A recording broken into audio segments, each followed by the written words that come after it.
How could every major power in Europe believe they would win the same war? In the summer of 1914, millions marched off to battle, convinced they would be home before Christmas.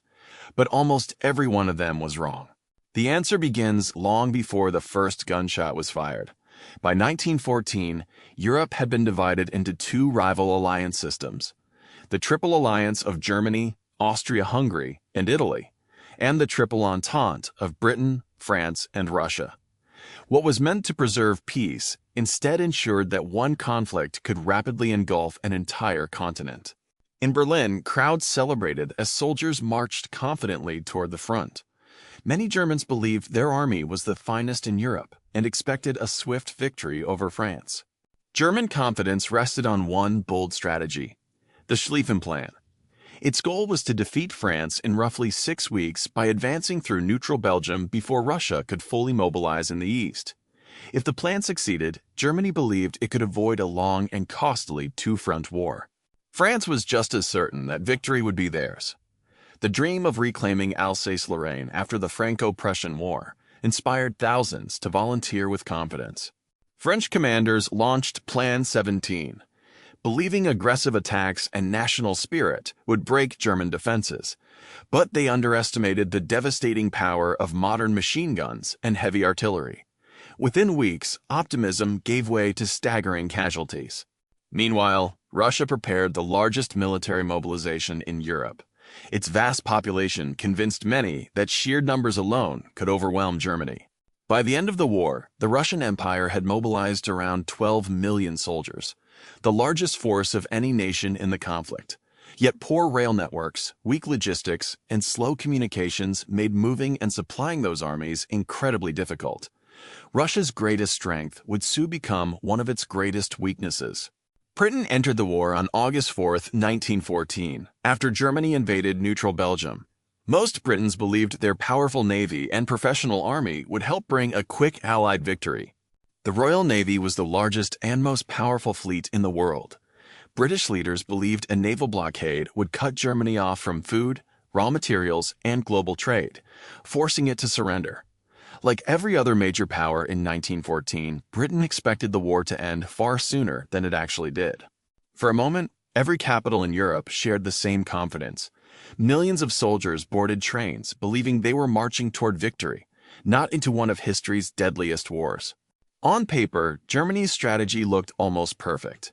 The Schlieffen Plan called for a massive sweep through Belgium to encircle Paris before Russia could fully mobilize. German commanders believed speed alone would decide the war. Inside Berlin's General Staff headquarters, military leaders remained remarkably optimistic. Years of planning convinced them that victory was no longer a possibility. It was an expectation. On August 4, 1914, German troops crossed into neutral Belgium, putting the Schlieffen Plan into action. Berlin expected only limited resistance and assumed the advance would continue almost without interruption. Instead, Belgium fought back far harder than anyone had predicted. The forts around Liège refused to collapse as quickly as German planners had hoped. Although Germany eventually captured the city, the unexpected delay disrupted the timetable of the Schlieffen Plan. Germany's invasion of Belgium also triggered a far greater consequence. Britain had guaranteed Belgian neutrality under the Treaty of London, signed in 1839.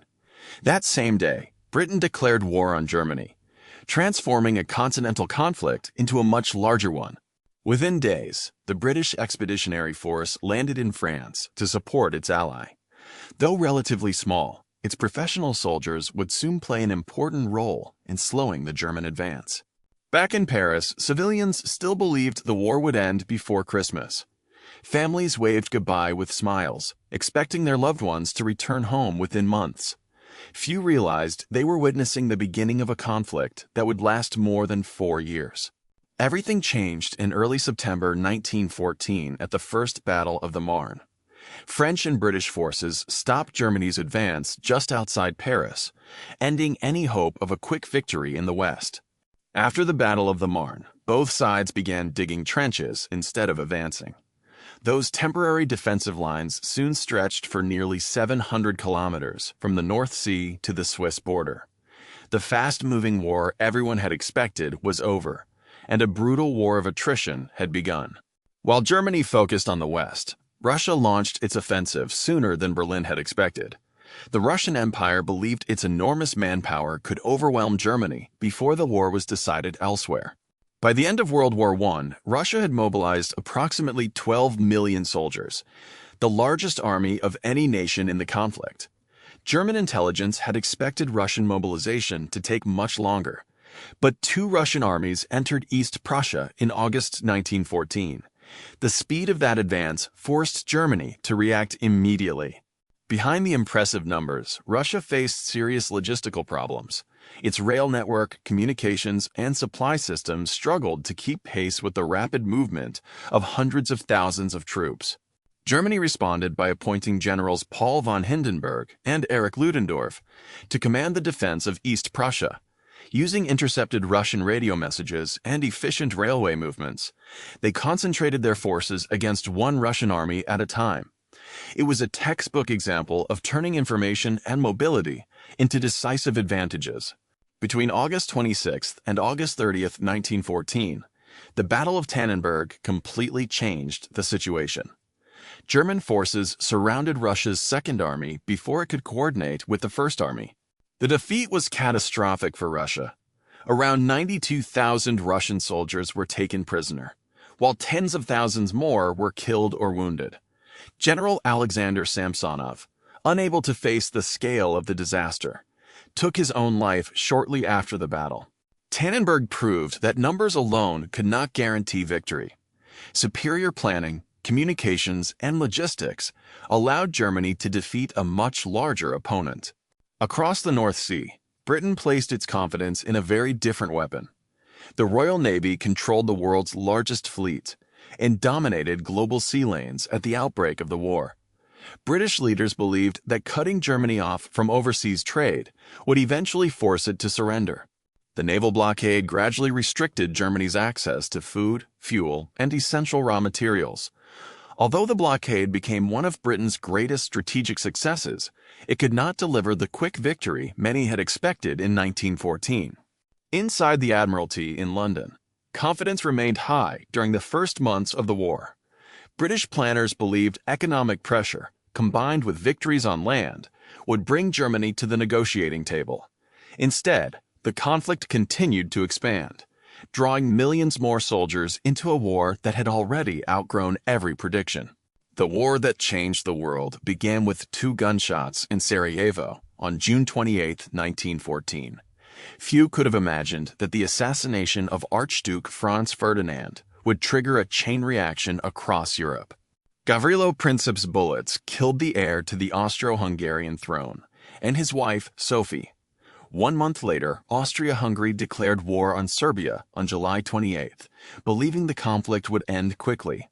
Instead, alliances transformed a regional crisis into a global catastrophe.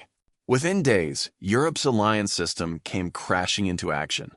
Mobilization orders spread from Vienna to St. Petersburg, Berlin, Paris, and London, pulling millions into a war that no leader could control anymore. Austria-Hungary expected Serbia to collapse after a few weeks of fighting. Its army outnumbered Serbia's and possessed far greater industrial resources, but military strength on paper did not guarantee success on the battlefield. Serbian forces defended their homeland with remarkable determination despite overwhelming odds. Early victories at battles such as Sur shattered Austria-Hungary's expectation of an easy campaign. By the end of 1914, Europe's generals realized their original plans had failed. The quick victories promised to politicians and civilians never came. Instead, every nation found itself preparing for a long and exhausting war. Both sides repeatedly tried to outflank each other in what became known as the race to the sea. Neither army succeeded, and the front gradually solidified across Western Europe. The trenches were never meant to become permanent, yet they eventually stretched for roughly 700 kilometers from the North Sea to the Swiss frontier. Soldiers who expected weeks of fighting now faced years of mud, disease, shellfire, and constant fear. Modern weapons had completely changed the nature of war. Machine guns, rapid-fire artillery, and barbed wire made frontal assaults devastatingly expensive for every army involved. By late 1914, the dream of a short war had disappeared. Europe was locked in a brutal stalemate that would last for years and claim millions of lives. Every nation had entered the war believing it would win quickly, but none had anticipated the true cost of modern warfare. By 1916, the Western Front had become a battlefield unlike anything the world had ever seen. Instead of advancing, millions of soldiers spent months trapped inside muddy trenches, fighting for only a few hundred meters of ground. Artillery became the deadliest weapon of the war, causing the majority of battlefield casualties. Entire landscapes were erased under relentless bombardment that could last for days or even weeks. The battlefield itself had become as deadly as the enemy. Every offensive left behind fields covered with shattered equipment and countless lives lost. The victory each nation had expected now came at a cost no one had imagined in 1914. By the time the fighting ended on November 11, 1918, more than 70 million military personnel had been mobilized worldwide. Historians estimate that around 9 to 10 million soldiers and millions of civilians lost their lives during the conflict. The generation that had marched to war with confidence had become the lost generation. The consequences reached far beyond the battlefield. The German, Austro-Hungarian, Russian, and Ottoman empires all collapsed, forever changing the political map of Europe and the Middle East. In 1919, the victorious Allies met at the Palace of Versailles to negotiate peace.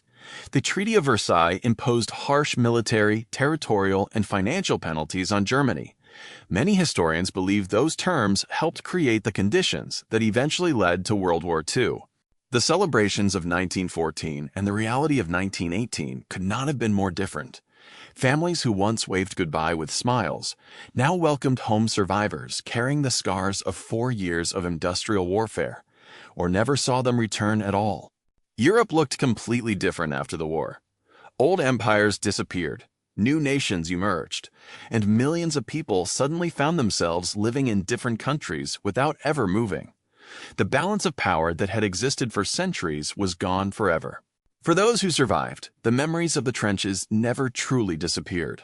Long after the guns fell silent, World War I continued to shape politics, societies, and generations across the world. So why did every major power believe it would win World War I? Because each nation overestimated its own strengths, underestimated its enemies, and failed to understand how modern technology had transformed warfare. The greatest lesson of World War I is that the easiest war to predict is often the hardest one to survive.